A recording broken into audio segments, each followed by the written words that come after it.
En aquel tiempo dijo Jesús a sus apóstoles: un discípulo no es más que su maestro, ni un esclavo más que su amo. Ya le basta al discípulo con ser como su maestro y al esclavo como su amo.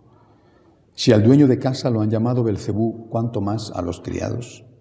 No les tengáis miedo, porque nada hay cubierto que no llegue a descubrirse, nada hay escondido que no llegue a saberse. Lo que os digo de noche, decidlo en pleno día, y lo que os digo al oído, pregonadlo desde la azotea. No tengáis miedo a los que matan el cuerpo, pero no pueden matar el alma. No, temed al que puede destruir con el fuego alma y cuerpo. ¿No se venden un par de gorriones por unos cuartos? Y sin embargo ni uno solo cae al suelo sin que lo disponga vuestro Padre. Pues vosotros hasta los cabellos de la cabeza tenéis contados. Por eso no tengáis miedo, no hay comparación entre vosotros y los gorriones. Si uno se pone de mi parte ante los hombres, yo también me pondré de su parte ante mi Padre del cielo. Y si uno me niega ante los hombres, yo también lo negaré ante mi Padre del cielo. Palabra del Señor.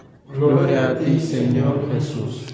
Este evangelio, como el de ayer, nos habla de persecuciones, pero también nos habla de la protección de Dios. Sin embargo, quisiera dedicar hoy la meditación a la figura de San Benito.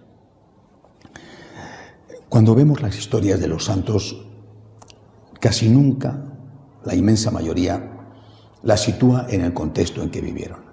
Situar a la persona en su contexto es lo que nos ayuda a dar valor, el valor completo a lo que esa persona es, a lo que esa persona hizo.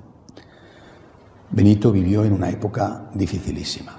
Europa estaba prácticamente arrasada. Las invasiones sucesivas de los bárbaros, aunque habían creado nuevos reinos, habían acabado con todo lo bueno que tenía el Imperio Romano, un imperio que era cristiano en sus últimos siglos. Esas invasiones habían creado el desorden, habrían de verdad acabado no solamente con la cultura, sino con la seguridad. Había violencia por doquier, no había comercio, había hambre. En ese mundo vivió San Benito. La Iglesia atravesaba momentos de también extraordinaria dificultad. Por ejemplo, cuando San Benito empezó, él no empezó de la nada, él se fue a un monasterio, un grupo de ermitaños que ya existía, intentó reformarlos y estos, era la Edad Media ciertamente, estos intentaron matarle envenenándole porque era demasiado exigente, demasiado riguroso. Se fue a otro sitio y allí ya sí que fundó su orden, en Subiaco, cerca de Roma, o en Monte Cassino, cerca de Nápoles. San Benito tuvo que vivir una época de descristianización real, no tanto a lo mejor formal, nominal, sino de descristianización real. Él fue el patrono de Europa porque él no se rindió. Y hizo lo que el Señor había pedido que toda la Iglesia hiciera: aceptar ser pequeño, aceptar ser el grano de mostaza, aceptar ser la levadura. Creo que esa es la gran lección para nosotros. Y me parece que fue por eso, por lo cual Joseph Ratzinger eligió el nombre de Benito, cuando fue nombrado Papa. Él sabía en qué condiciones estaba, sigue estando aún peor Europa. Y sabía que lo mismo que entonces, todo parece indicar que estamos ante el final. Muchas veces todo parecía indicar que estábamos ante el final. Nadie podía sospechar que de aquella desolación absoluta resurgiera Europa como resurgió la Europa de las catedrales, esas maravillas románicas y sobre todo góticas, después el barroco. Nadie podía imaginar eso en la época de San Benito. Sin embargo, él, lo mismo que otros, pero de una forma especial, él sí que creyó en el valor del grano de mostaza. Creo que eso es lo que nosotros tenemos que hacer, es lo que el Papa Benedicto quería. Aceptemos ser pequeños, pero ser fieles. Aceptemos ser poca cosa, pero coherentes. Es mucho mejor ser poca cosa, fieles a Cristo, que vendernos a cambio de unos aplausos que no son los que Dios da, sino que son los que el mundo da. No tengáis miedo, nos dice el Señor.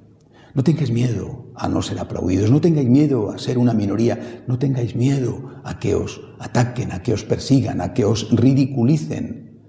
No tengáis miedo a eso. Tened miedo más bien, lo dice el Señor, lo acabamos de escuchar en el Evangelio. Tened miedo más bien al infierno. A los que pueden quemar no solamente el cuerpo, sino también el alma. Tened miedo a eso. Tened miedo, tengamos miedo a no ser fieles a Jesucristo. No es que tengamos que buscar la persecución, no tenemos que buscar el martirio. La persecución y el martirio, lo mismo que la humildad, generalmente vienen solas. Lo que tenemos que hacer es buscar a Cristo. Ser y aceptar ser el grano de mostaza, la levadura en la masa, la luz que brilla en la oscuridad. Porque, en el fondo, esta sociedad nuestra de hoy en Europa y en tantos otros sitios del mundo que se burla de nosotros, que nos persigue, que nos dice que vamos a desaparecer porque no estamos aceptando lo que ellos nos piden que aceptemos, si nosotros cedemos, harán con nosotros lo que ya están haciendo con los demás y lo que anunció Jesucristo, nos arrojarán a la basura. Si nosotros nos mantenemos incluso pagando el precio del martirio, no solamente les estaremos dando un ejemplo, sino que terminarán por respetarnos y por admirarnos. Quiero recordar hoy de una forma especial no solamente al Papa Benedicto, queridísimo Papa Benedicto, sino también a Juan Pablo II, porque él nos devolvió de alguna manera, nos devolvió el orgullo de ser católicos. Él nos devolvió la autoestima.